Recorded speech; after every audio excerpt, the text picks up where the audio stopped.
This lesson covers rounding and the basics of rounding. First of all, you need to understand why we do round. Sometimes we're given huge numbers and we kind of just want to approximate it or estimate what the number is. So we do rounding sometimes every day without even knowing it. But now I'm going to be more specific, and to help me out here and to help you out here, I have already added our place value chart. And if you are not sure what place value is, go back to a previous video where I teach you about what place value is. The first thing we're going to do is we're going to start off pretty slow, and we will start off with our tens columns, just that you understand what to do when you're rounding. And all I'm going to do is I'm going to give you a few examples. So the first one we're going to do is we're going to round the following, round to the nearest 10. That's the first thing we're going to do. And in order to do that, I just want to point out where the tens column is in your place value chart. And the first example that I'm going to give to you is the number 73. What does this mean to round? Well, first we have to locate where the 10 place is. And in our case, it's the 7. What's going to determine what we are rounding to is the number just beside the 10, which in this case is the number 3 in the ones column. When do you round up or when do you leave it alone? If the number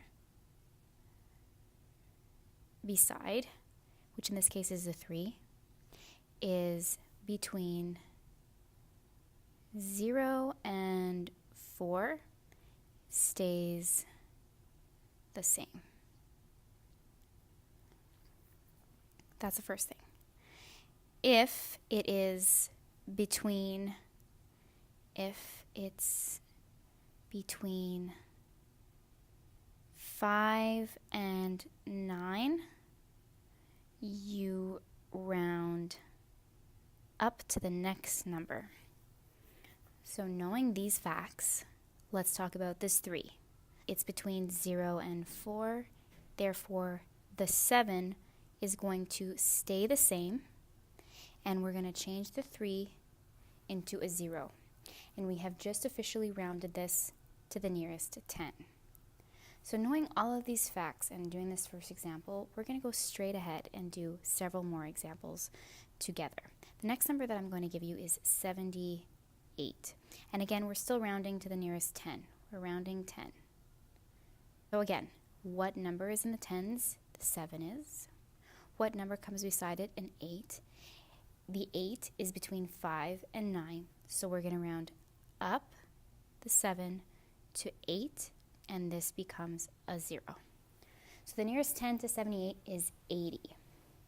Let's do another one, but this time let's go into the 3 digits here. 941. If I give you 941, I'm going to first, and I'm still rounding to the nearest 10. This is in the tens. The number beside it is a 1. Because the 1 is between 0 and 4, the 4 is going to stay the same, and the 1 becomes a 0. Let's do another one. How about a last one here? If I did give you instead 945, we're still rounding to the nearest 10. The 4 is in the tens. The number beside it is a 5. Does the 5 kick the 4 up or leave it the same? It actually kicks it up, and it becomes 95, and this number becomes a 0. So 945 rounded to the nearest 10 is 950. Now that we've done the tens, I'm going to also give you some examples dealing with the nearest 100. And just to help us out some more, I'm going to still replace here our place value chart just to help us out. And now we're going to round to the nearest 100. Now, let's start off with the number 5,436. Now, always the first thing we do, step 1, where is the hundreds place? It's here, and the number is 4. Then we check beside it, it's a 3. Is the 3 going to kick the 4 up or leave it the same? Well, because the 3 is between 0 and 4, this number is going to stay the same, and all the numbers following it become zeros. Let's keep going with another example. If I give you 9,703, so 9,703, and we're rounding to the nearest hundred, which in this case is the 7 is in the hundreds place. If we check out the number beside it, it's a 0. 0 is going to tell us that the 7 is not going to change, and everything beside it becomes a 0. And what about 8,555? The 5 here is in the hundreds. The number beside it is a 5, which in our case kicks the 5 up to 8600. So that's the nearest hundred. Let's do some examples where we are rounding round to 1,000. And we are also going to import again our place value chart here. Now let's give us some good numbers here. 1,473. We have to locate the number in the thousands column. It's the 1. The number beside it is a 4, which makes it stay the same. So it's still going to be a 1, and everything beside it becomes zeros. What about the number, and let me just change colors here. What about the number 5,843? Let's put a 3 next to it. The number in the thousands column is a 5. The number beside it is the 8. The 8, because it's between 5 and 9, will kick the 5 up to 6, and everything beside it becomes zeros. What happens if we give a big number, like 15,376? Well, the number in the thousands for this is still this one, it's the 5. The number beside it isn't going to kick it up, it's going to leave it the same, so we're left with 15,000.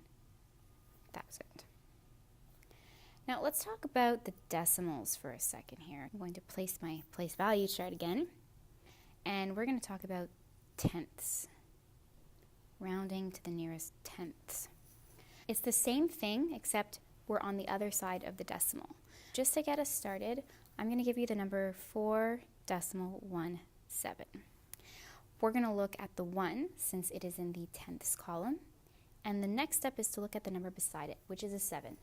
The 7 is going to kick our 1 up to 2, and the rest become zeros. Now, because we're in the decimal side here, because we're on the right side of our decimal, you don't actually need to put the 0. It's really not necessary. If you want to, that's fine too, but you don't have to.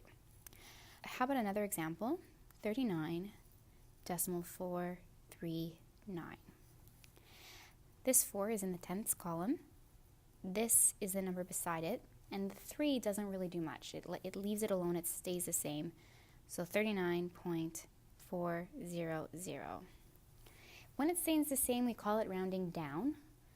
But sometimes people get confused when you say round down because they'll think they'll change the 4 to the 3. But it's just, you just leave it alone. It just stays the same. We're rounding down and not up. How about I give you one more example when we're dealing with the tenths? 24.765. The 7 is in the tenths column, and the number beside it is a 6. The 6 is going to kick the 7 up to 8, and the rest of the numbers become zeros, or you don't have to put it at all, and we're left with decimal 8. And just because I want us to be comfortable doing things in the decimal side of our place value, we're going to also round to the nearest hundredth with our place value chart, thousandth. Same thing as everything else here. I'm going to give you the number 4.963. Oh, I forgot a number here, 8. The number that's in the thousands column in our example is a 3. The number beside it is an 8. So we're going to kick the 3 up, rounding to 40. But again, you don't have to put the 0. Another example where we're rounding to the nearest thousandth would be 0.1462. The number in the thousandths column is a 6, and the number beside it is a 2. The 2 isn't going to do much to our 6. It stays the same, and all the numbers after it become a 0, but again, you do not have to put the 0. And how about we do one more just for good measure? If we have 3.9765, the 6 is in the thousandths, the 5 is beside it, and the 5 will actually kick the 6 up to a 7. and you're left with 3.977, and you can put the 0 if you want. What if we had a very interesting example where we are left with 4.999, and I ask you to round to the nearest tenth? If we look here, we see that the 9 is in the tenths, and we look here and it's going to round it up. But it's not going to round it up to 1. It's actually going to change this number here to 5.00, or just 5. Same thing if we said 4.999 and we asked you to round it to the nearest hundredth. Well, this number is in the hundredth. This 9 is going to kick it up, but it kicks it up to 0.005, so it becomes 5.00. But normally when you're given a number like 4.99, they'll ask you to round it to the nearest 1. So if we're doing 4.999 and we're asking you to round it to the nearest 1, this here is the number beside the 4 in the ones, and it's going to change it to just 5. So that's it for the major exceptions and our lesson for rounding.